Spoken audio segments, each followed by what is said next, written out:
सभी सनातनियों को मेरा प्यार भरा राधे राधे। इस वीडियो में हम 7वें नवरात्रि की बात करेंगे। 7वें नवरात्रि में माँ के कालरात्रि के रूप में पूजा की जाती है। नवरात्रि के 7वें दिन यानी सप्तमी को माता कालरात्रि की पूजा की जाती है। जैसा उनका नाम है वैसा ही उनका स्वरूप भी है। खुले हुए बाल, अमावस की सी रात सेवी काली माँ कालरात्रि की छवि देखकर भूत प्रेत दूर भाग जाते हैं। अगर हम कोई माँ कालरात्रि माँ की उपासना करना चाहते तो इस मंत्र का जाप हमको करना चाहिए।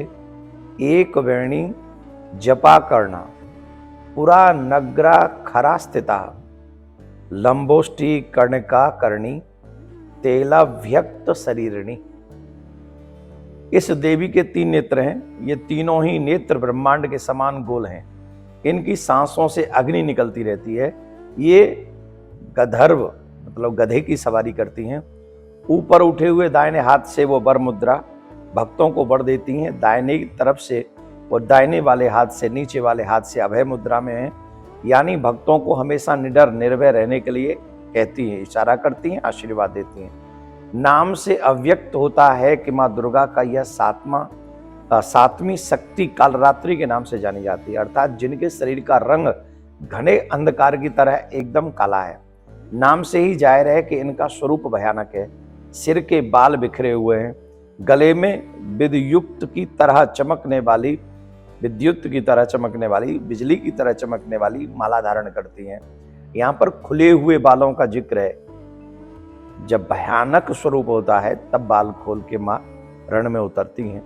तो नवरात्रों में देवी के मंदिरों में जो बाल खोल के जाती हैं माताएं, उनको थोड़ा सा सावधान होना चाहिए।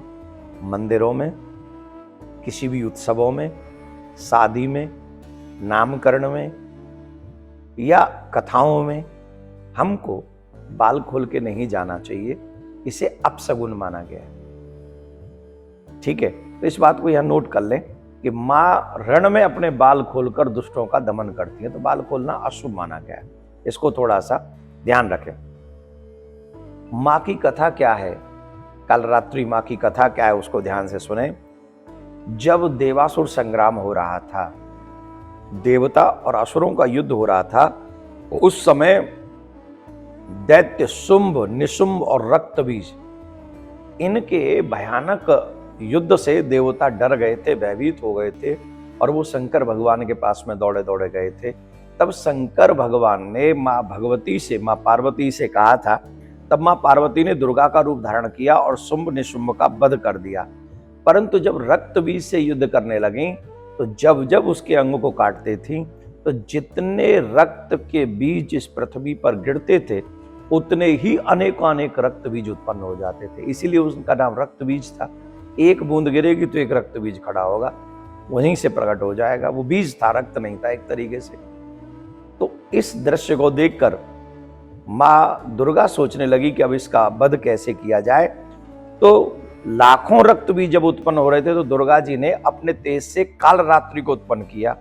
इसके बाद जब दुर्गा जी ने रक्त बीज को, जब उसे युद्ध करने के लिए गई तो एक हाथ में खड्ग ले लिया और एक हाथ में उनके में खप्पड़ था, और एक भी रक्त की बूंद पृथ्वी पर नहीं गिरने दी। लाखों रक्त बीजों का वध किया लेकिन एक भी बूंद पृथ्वी पर नहीं गिरने दी, क्योंकि अगर पृथ्वी पर गिरेगी तो तमाम और रक्त बीज उत्पन्न हो जाएंगे। इसलिए उन्होंने खप्पर में भर लिया, उसको रक्त बीज का वध कर दिया। इनका स्वरूप भले ही भयंकर हो लेकिन सदैव भक्तों को शुभ फल देने वाली हैं, इसीलिए ये शुभकरी कहलाई हैं।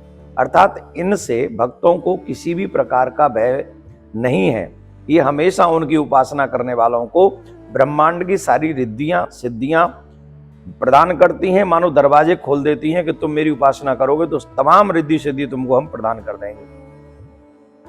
इनके नाम उच्चारण मात्र से जो भी इनका नाम उच्चारण करता है भय दूर भाग जाता है। इसलिए ये दानव, दैत्य, राक्षस, भूत, प्रेत इनका स्मरण से ही भाग जाते हैं।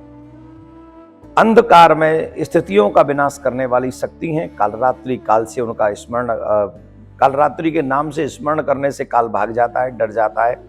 इसीलिए यह ग्रह बाधाओं को भी दूर करती हैं।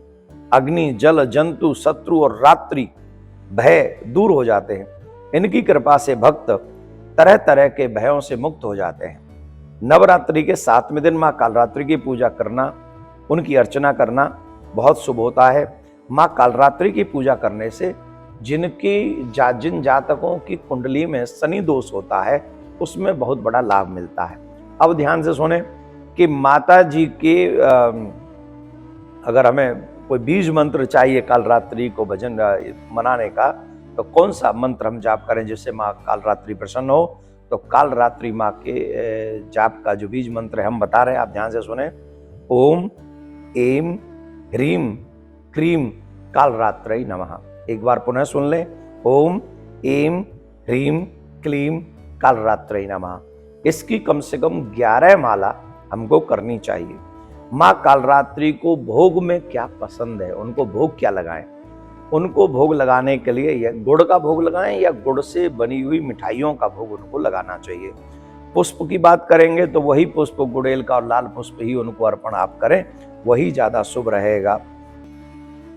एक विशेष बात हम आपको बता दें, जो लोग 7वें रूप में नवरात्रि के जो 7वें दिन माँ की पूजा होती है कालरात्रि की, जो कालरात्रि माँ का पूजन करते हैं, जाप करते हैं, माँ का बड़ा ही कृपा उनके ऊपर होती है।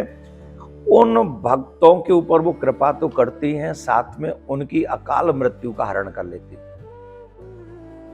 उनकी अकाल मृत्यु नहीं हो सकती। अकाल मृत्यु भय हरणम, अकाल मृत्यु का नाश कर देती हैं। तो आप भी श्रद्धा पूर्वक कालरात्रि माँ की पूजा करें, अपने बच्चों से कराएं, मंत्र अगर हो सके तो उनका जाप कराएं। जिन घरों में बीमारियां ज्यादा होती हैं, भूत प्रेत की ज्यादा बाधाएं रहती हैं, उनके घर में बड़े ढंग से माँ कालरात्रि की पूजा करके हमको इन सब बाधाओं से बचना चाहिए। भगवान आपको मंगलमय रखे, भगवान आपको प्रसन्न रखे, सुख संपत्ति प्रदान करे। माँ कालरात्रि आपके शोक, भय, शत्रुओं के भय से मुक्त करे, आपको आनंद प्रदान करे। राधे राधे।